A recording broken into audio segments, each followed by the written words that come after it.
राजस्थान के एक छोटे से गांव में रहता था वीर, 21 साल का एक साधारण सा युवक। परिवार गरीबी से जूझ रहा था। पिता खेतों में मजदूरी करते थे और माँ दूसरों के घरों में बर्तन धोने जाती थी।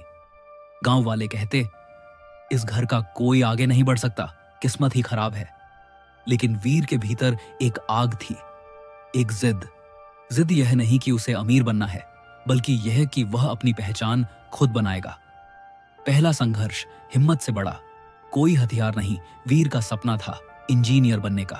पर घर में पैसे इतने नहीं थे कि कॉलेज की फीस भर सके। कई लोग बोले, सपने देखकर क्या होगा, हालात देखो। पर वीर ने तय कर लिया, जब तक टूट न जाऊं तब तक रुकूंगा नहीं। वह दिन में खेतों में मजदूरी करता, रात में लालटेन की रोशनी में पढ़ाई करता। कई बार थक कर गिर जाता, कई रातें भूखा सोता, लेकिन उसकी जिद उसे हर सुबह फिर खड़ा कर देती। दूसरा संघर्ष, दुनिया हंसेगी पर जिद हंसना नहीं देती। एक बार गांव के कुछ लोगों ने उसका मजाक उड़ाया, इंजीनियर बनेगा, अरे तेरी औकात क्या है।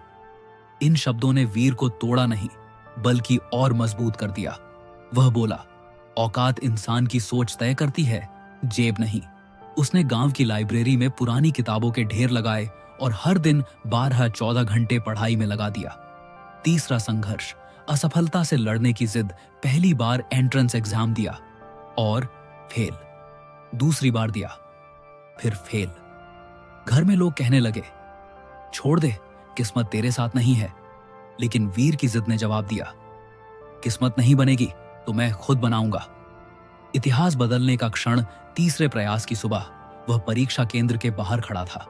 उसने अपनी आंखें बंद की और सोचा, मेरी जिद ही मेरी ताकत है और आज दुनिया यह देखेगी। उसने पूरी मेहनत से परीक्षा दी। कई हफ्तों बाद जब रिजल्ट आया, पूरी जिंदगी बदल गई। वीर ने ऑल इंडिया टॉप 50 में जगह बनाई। पहली बार उसके परिवार की आंखों में आशा नहीं, गर्व के आंसू थे। गांव में जिसने कभी उसका मजाक उड़ाया था, वो आज उसकी मेहनत की कहानी सुनाते थे। वीर सिर्फ इंजीनियर नहीं बना, वह एक प्रेरणा बन गया। उसने साबित किया, गरीबी रुकावट नहीं, परीक्षा है। दुनिया हंसेगी पर जिद इतिहास लिख देगी। असफलता हार नहीं, दिशा बदलने का संकेत है। और अगर जिद सच्ची हो तो एक आम इंसान भी इतिहास बदल सकता है।